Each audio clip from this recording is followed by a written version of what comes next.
Hey, Gestalt Education Nation. New sponsor alert. Today, we're excited to announce Dynamic Disc Designs and Jerome Fryer. We have an awesome discount code for you. Just use the code Gestalt to get a little bit of money off on the Dynamic Disc Designs. They're the most realistic anatomical discs that we've ever seen. If you caught our episode with Dr. Stuart McGill, you saw an entire shelf full of them. Everything from cavitation instruction to disc dysfunction to SI joint dysfunction, all sorts of amazing joint stuff. Movement, Yes, vertebral movement. Absolutely. So go to Dynamic Disc Designs, use the code Gestalt. As always, you can use the code Gestalt on Core 360 belt to get a little discount on the belts there. We love to use that for biofeedback for teaching respiration, intra-abdominal pressure, and how the abdominal wall should be working during function. And then the last one, use the code Gestalt Education 10. Those will all be in the description in the podcast. Gestalt Education 10 at humanlocomotion.com to get off some money off of all of his awesome gadgets and tools and rehab materials. What's your favorite, Brett? He's got a trunk full, but I think, integrating the Toe Pro in, I think, has been a game changer for us here at the office. So I think that would be my pick. Beautiful. All right, guys, don't forget, use the code Gestalt, Gestalt Education 10. Visit the show notes and you'll be hooked up. Thanks. Enjoy the episode.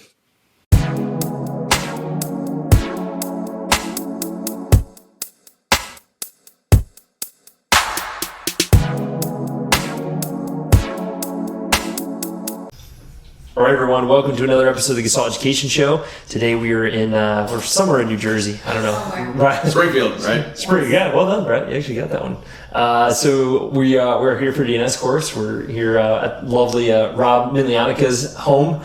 So thank you for letting us be here to have this DNS course. But we also are sitting down with someone that she's been like a pest to us a little bit, Brett. She's been to a bunch of our courses lately. Yes. She's taken hostage one of our favorite interns, Kara. And so, we had to sit down and kind of get down to the nitty gritty. So this is Dr. Danielle Damelio. Danielle has a little bit of a connection with me in that one of our favorite humans on earth, or especially me, you did an externship right out of school with Dr. Tim Brown. So I just want to start there selfishly. So how did you get connected with Tim? And tell me that kind of journey, being with him on the West Coast, and working with surfers and things like that. Yes, that was my first introduction into sports medicine, was the surfing community, the motocross community, skateboarding community. And how did I meet him originally? Who's now the president of LACC. I went to school in California, so that was the obvious reason of why I got to hook up with him. He came to talk to Sports Council a million times, and I just knew that I wanted somebody to teach me the art of practice and not just the clinical skills that you would learn in a book. So I basically sought him out. I walked into his office, of which I thought I was just dropping off paperwork, and he graciously was like, "Let's go," and he yelled at me for having on flip-flops, which I'll never forget. But he really shaped me. He brought the California into the Jersey girl in a very good way, and basically I think kind of helped shape what made me a little different coming back to the East Coast to practice. Yeah, that's awesome. One of the things that we were asking your associate Kara, and then we were kind of asking about you, is you've taken basically everything. I mean, you've been a seminar junkie for a long time, and yes, it was a problem child in the seminar yesterday. Oh, yeah, that's right. PRI background, you can imagine. You're on a DNS course, I understand. Yeah. But I actually, that is one of the questions I wanted to ask you too, is you obviously have a curiosity for learning. Yeah. You have a curiosity for asking difficult questions, because you've been a pest before to Brett, which is awesome. I love it. I love it when someone asks Brett a difficult question. No softballs.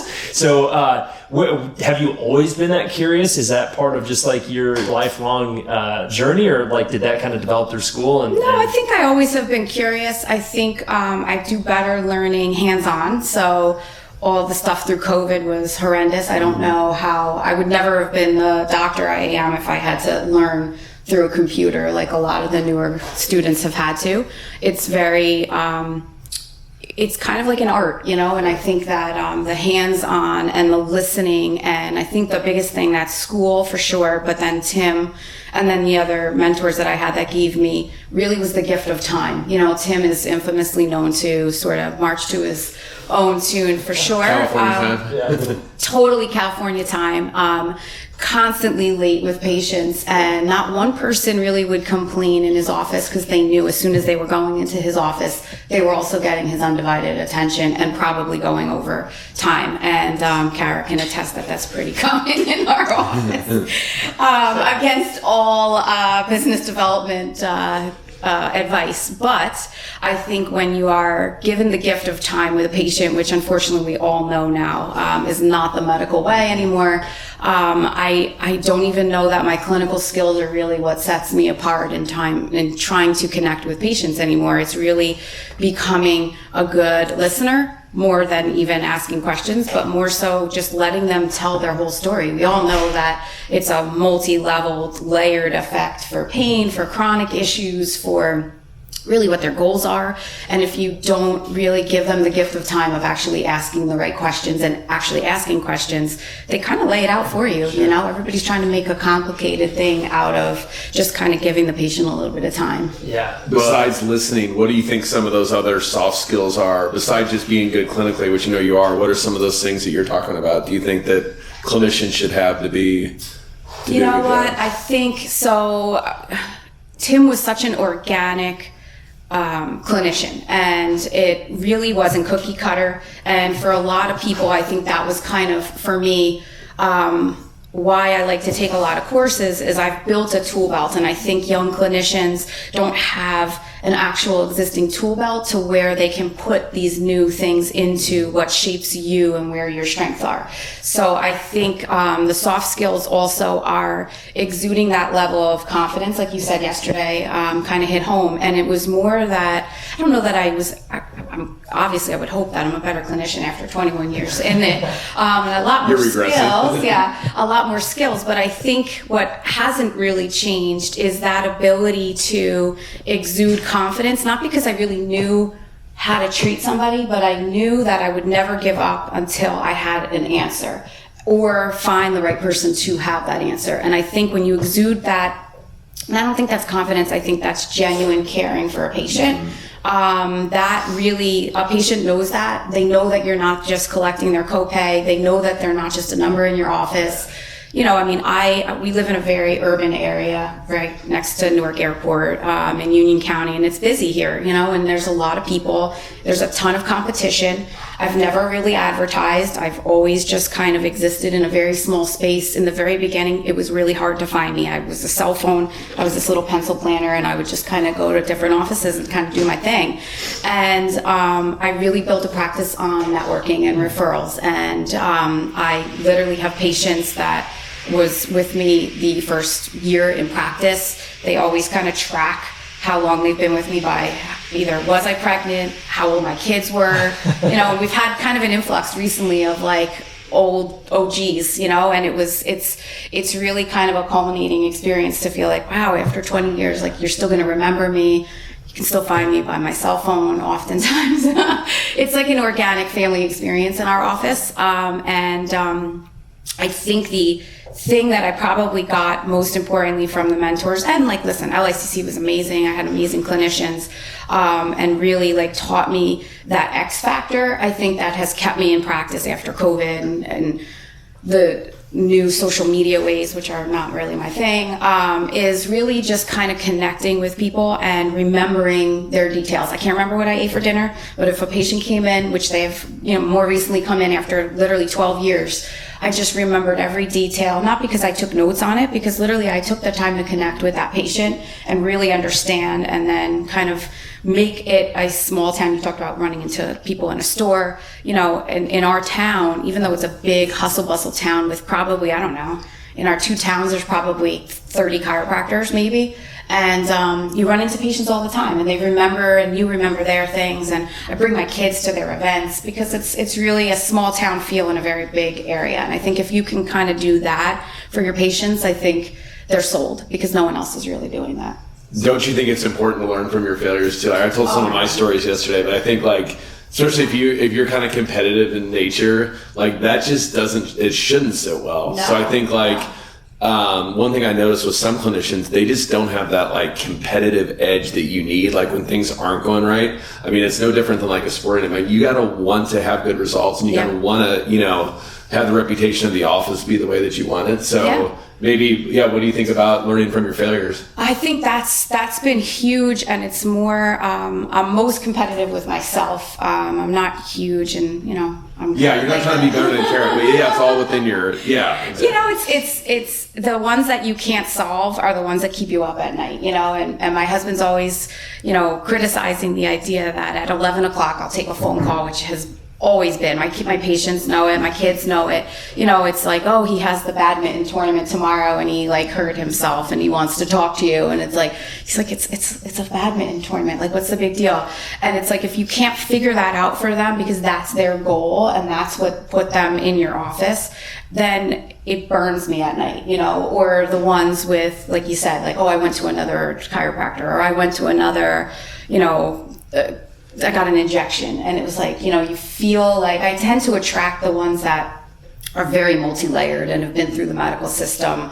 Again, because you are spending time with somebody, I think you develop that reputation. So I have really complicated cases, and those excite me because I think finally telling someone that confidently I will help you, because I know that if it's not me, we have a million other resources to help your pain, which, let's face it, that's just always a side effect of dysfunction anyway. So that's the easy part, but giving me the opportunity to kind of do and explore. It's really an exploration, right? They come in, there's no roadmap, but then I get to kind of create sort of a piece of artwork on trying to figure out really those missing pieces or the deeper layers of possibly what went on. And look at their foot when they come in with lower back pain, or look at the way they breathe.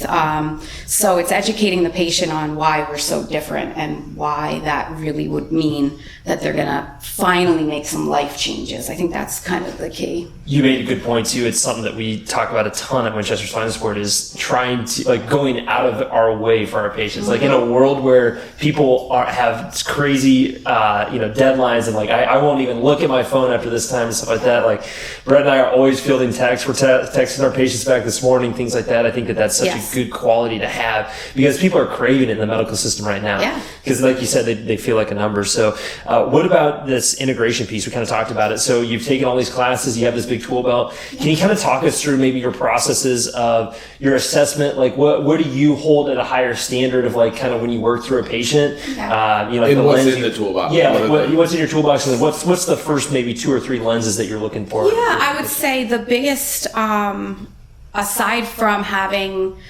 DNS and sort of just soft tissue procedures, that was kind of the beginnings of my clinical career, based on the clinicians that I worked with. Tim would very strongly and heavily, rely on taping, obviously. And that was the other creative process. I think that's a huge tool belt. Are you taping less than you originally did, would you say? Is you I'm taping less. I am utilizing more active care now, way more, and also through the years have begun to practice what I preach more. You're so ingrained in learning and working and you just kind of ignore your own pain. I feel like our generation, we kind of threw ourselves in the trenches and didn't necessarily appreciate taking care of yourself, which I feel like the newer doctors are teaching us a very good lesson to sort of practice what you preach. So it's been a long road of fixing myself from all my past injuries and everything. But I would say after that, I worked in an athletic performance facility that pretty much started to shape my clinical tool belt with FMS and SFMA, which again, things have evolved tremendously in a lot of different areas, but having a foundation of just looking elsewhere, where pain and dysfunction definitely don't overlap oftentimes, and kind of trying to look at the capacity of every joint and see where things are going awry, which oftentimes is so far removed from where the pain is. So I think that was probably the most, probably for 10 years, we had basically an awesome algorithm of when a patient became a client and vice versa. So I was working hand in hand with the trainers there, and we were basically learning and exploring through FMS and SFMA principles and kind of building our own tapestry of how that would fit into training. And I think that really was probably the cornerstone of what I'm looking for. I might not necessarily, of course you do the top tier, and that's definitely more of a checks and balances for me now. And then obviously it's gotten much heavily more influenced with movement and, DNS and PRI principles, where you're just kind of looking at that ability to stack, the ability of rib cage function. I think that's kind of been more of the more recent years of kind of taking more the main stage. Yeah, your evolution of kind of, cool. Yeah. And then, so you built a multidisciplinary practice. We even said the name of it, Functional Performance Institute. It's on your shirt. So can you talk us through developing that and like your vision? Are you where you want to be with that vision of the practice? What's next? No, I'm definitely not where I want to be. We have acupuncture, one of my partners who we still have a great relationship, but he ended up moving back into more of an orthopedic practice, was regenerative sports medicine. So that was an awesome experience, and he and I had worked together. Actually, I'd never met him initially, but talk about like patients saying great things about you when you kind of help them. That's basically how I've gotten my medical, physician referrals, is truly not really cold calling them, just having patients just sort of give me the green light of really helping them, and then the doctors that are definitely into it would reach out to you. He started referring sight unseen, just based on a couple of patients saying great things about what we do in our office. And then eventually 10 years down the road, we became partners. And that really, that is the beauty, because he understood. Of course, we always joke because he gets the credit for sticking a needle into somebody for 2 seconds, and I'm spending 6 weeks working on them with, raw fingers. But he truly understood that the quick fix of fixing that problem or releasing that capsule or whatever is really so secondary or primary, and then really needing the secondary of restoring function. Yeah. So he truly understood that, and still does, and we work really well together still as colleagues, because we built sort of that growth. And then we have acupuncture, and we have exercise rehab into like personal training. So that side of it, I feel like, is definitely something that I want to build upon and kind of grow into more.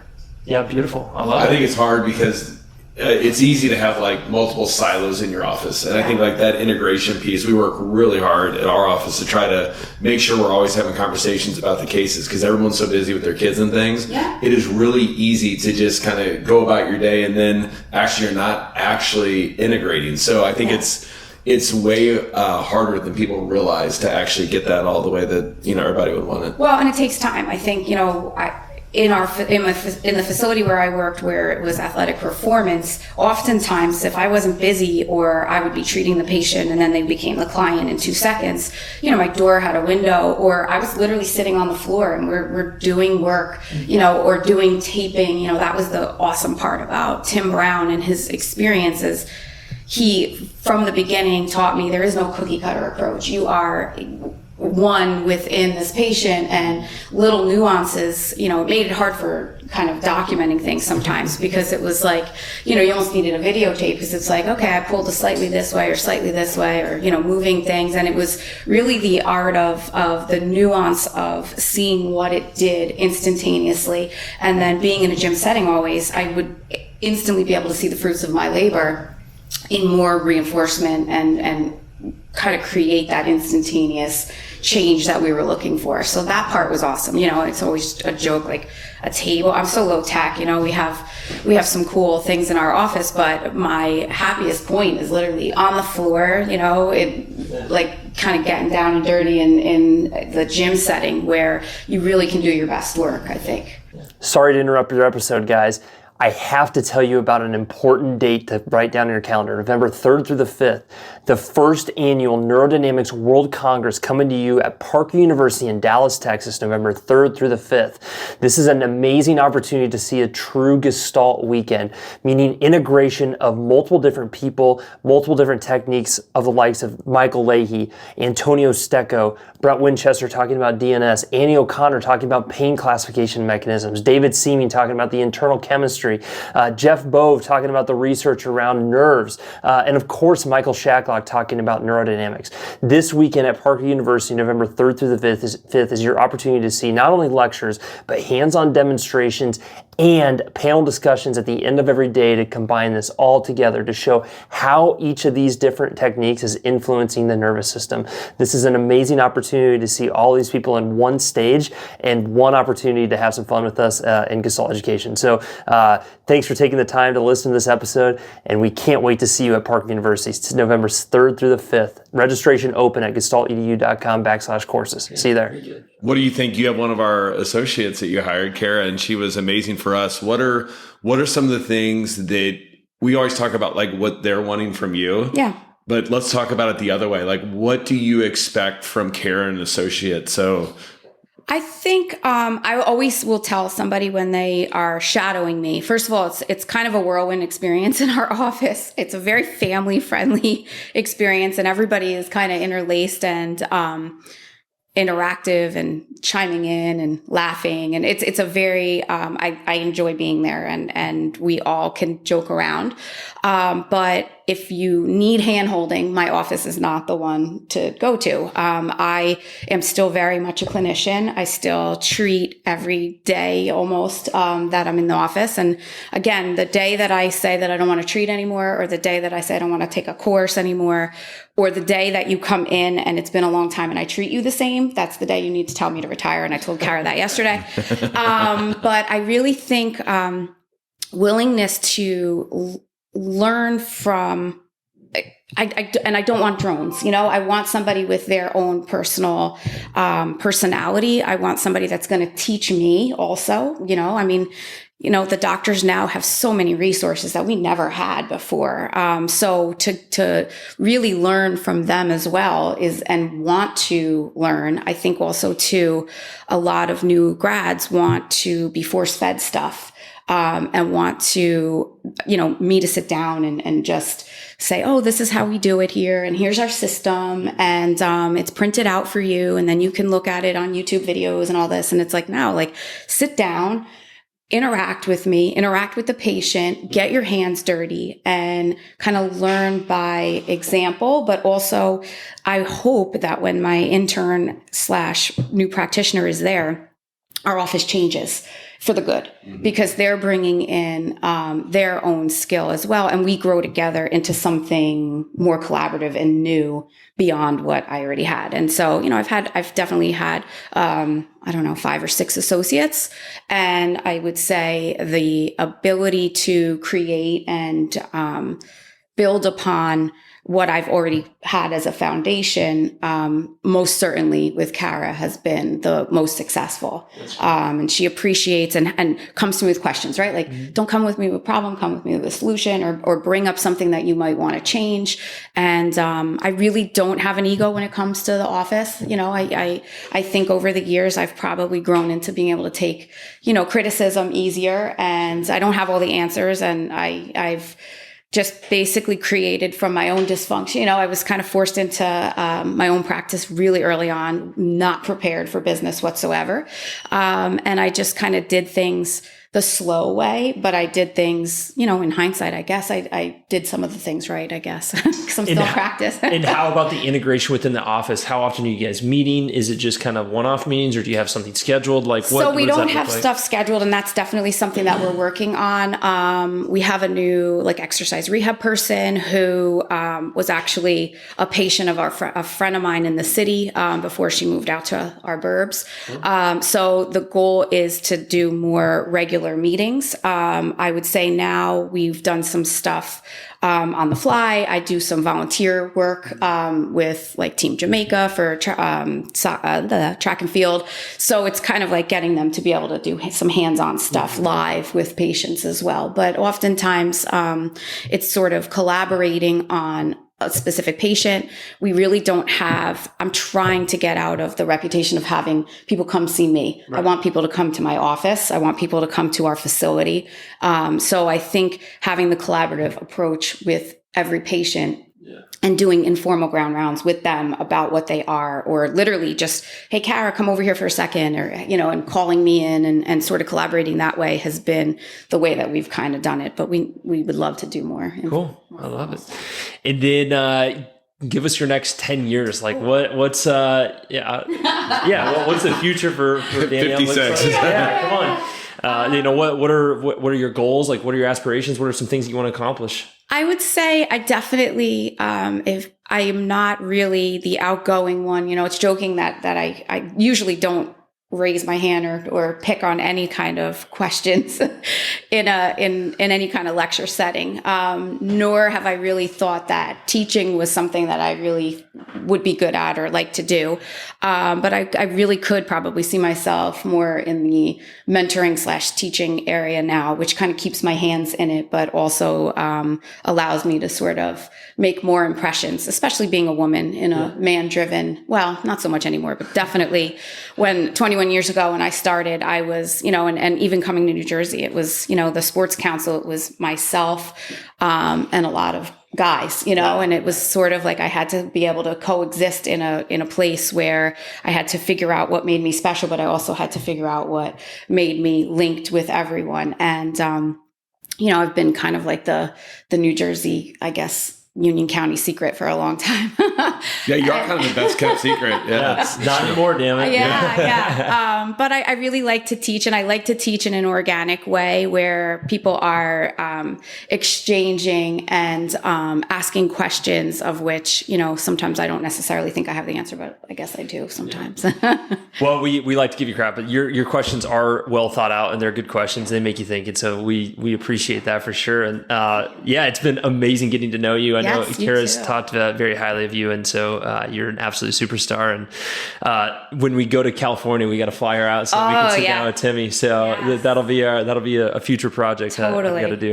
So anyway, thank you for doing an amazing job. Me. Thank you for leading the profession for women, like you said, and just doing a great job in the treatment room. So Brett, any last words? How'd you say tournament? How'd you pronounce tournament? Tournament? Oh my gosh. Come on, Jersey. This Jersey accent. Jersey. Rough. Yeah. Rough. I don't know. We got to get the hell out of here, bro. This is. All right, guys. Well, be sure to check out Functional Performance Institute. Links will be in the bio. And be sure to look out for Dr. Danielle. She's going to do some amazing things. So thank you for being here. Good luck with patients, and we'll see you next time. Thank you so much. I hope you enjoyed this episode of the Gestalt Education Show. If you liked it, share it, subscribe to it, send it to your friends, send it to someone that needs to hear this message. We really want everyone to be able to tune in and get the best clinical advice that they can, which we're hoping that we're giving to you with these special guests. So if you have any questions, please feel free to reach out to us, or if you have any suggestions on upcoming conversations, let us know. For a list of our upcoming courses, we're adding them all the dang time. So go to gestaltedu.com, click on courses, and they'll all be right there for you. All right, have a good day.